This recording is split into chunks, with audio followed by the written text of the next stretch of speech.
YouTuber சீரிஸில் இன்றைக்கி எந்த டவுட் பற்றி பார்க்க போகிறோன்னா யூடியூபர்ஸ்க்கு ஒரு டவுட் இருக்கலாம். அதாவது நம்ம சேனலில் இன்ட்ரோ அண்ட் அவுட்ரோ ரெண்டுமே நம்ம எல்லா வீடியோஸ்க்கும் நம்ம ஆட் பண்ணுவோம். அப்படி இருக்கும்போது இது ரீயூஸ்ட் கண்டென்ட்டில் மாட்டிக்காதா, நம்ம சேனலுக்கு ப்ராப்ளம்க்கு எதுவும் வராதா அப்படின்ட்டு பல கன்ஃபியூஷன்ஸ் இருக்கும்ல. ஸோ அதை தான் இந்த வீடியோவில் நம்ம கொஞ்சம் கிளாரிஃபை பண்ண போகிறோம்.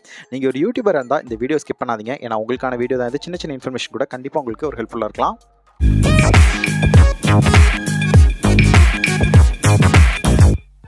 நீங்கள் பார்க்குற முக்கால்வாசி சேனலில் என்னென்னா ஒரு ப்ரொஃபஷனாக இருக்குன்னு பார்த்தீங்கன்னா சேனலுக்கு எல்லா வீடியோஸ்க்குமே இன்ட்ரோவாக இருக்கும் அண்ட் அவுட்ரோ ரெண்டுமே வச்சுருப்பாங்க. இது ப்ரொஃபஷனாக இருக்கணும் அப்படின்னு நினச்சி எல்லாம் வைக்கிறது தான். ஆனால் இது கொஸ்டின் என்ன கொஸ்டின்னா, ரிப்பீட்டடாக நம்ம யூஸ் பண்ணும்போது ரீயூஸ்ட் கண்டென்ட் ஆகாதா அப்படின்னு நீங்கள் கேட்கலாம். கண்டிப்பாக ரீயூஸ்ட் கண்டென்ட் ஆகும்.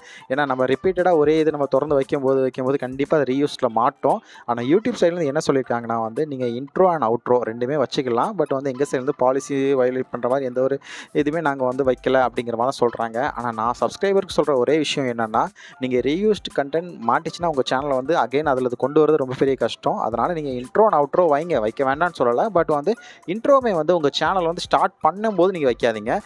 இப்போ நம்ம சேனல் பார்த்தீங்கன்னா ஒரு இன்ட்ரோ கொடுப்போம். அதுக்கப்புறம் தான் நம்ம சேனலில் ஒரு அந்த இன்ட்ரோ வீடியோ வரும். அதுக்கப்புறம் ஒரு கண்டென்ட் இருக்கும். அதில் லாஸ்ட்டில் தான் நமக்கு அவுட்ரோ நம்ம சேனலில் வராது. அவுட்ரோ இமேஜ் மாதிரி தான் வரும். அதே மாதிரி நம்ம சேனல் எப்படி ஃபாலோ பண்ணுறோமோ அதே மாதிரி நீங்கள் ஃபாலோ பண்ணுங்கள். கண்டிப்பாக உங்கள் சேனலுக்கு எந்த ஒரு பாதிப்பு எந்த இதுவுமே வராது. கண்டிப்பாக உங்கள் சேனல் கண்டிப்பாக நல்லா க்ரோத் ஆகும். பட் நீங்கள் இன்ட்ரோ பொறுத்த வரைக்கும் ஃபஸ்ட்டு ஸ்டார்டிங்கில் வைக்கும்போது லாஸ்ட்டில் அவுட்ரோ வைக்கும்போது எல்லா சேனலும் அந்த ஏஐ ரிவ்யூ பண்ணுறனால நம்ம சேனல் கண்டிப்பாக மேக்ஸிமம் இதை அஃபெக்ட் பண்ண வாய்ப்பு இருக்குது. இப்போ நான் சப்ஸ்கிரைபர்களுக்கு சொல்கிற ஒரு விஷயம் என்னென்னா, நீங்கள் இன்ட்ரோ அவுட்ரோவும் சரி அடிக்கடி சேஞ்ச் பண்ணுங்கள். அதாவது 1 மந்த்துக்கு ஒரு இது புதுசாக நீங்கள் வர அப்டேட் பண்ணி சேஞ்ச் பண்ணிக்கிட்டே இருங்க.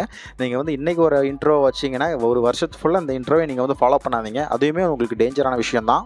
ஸோ இது மாதிரி நம்ம சேனல் ரெகுலராக யூடியூப் டிப்ஸ் எவ்ரிடே 12 PM நம்ம கொடுத்துட்டு தான் இருக்கோம். ஸோ நீங்கள் ரெகுலராக நம்ம சேனலை ஃபாலோ பண்ணுங்கள். கண்டிப்பாக உங்கள் சேனல் கண்டிப்பாக க்ரோத் ஆக உங்களால் முடிய எந்த ஹெல்ப் பண்ணுமோ அந்த ஹெல்ப் நான் பண்ணுவேன் ஃப்ரெண்ட்ஸ்.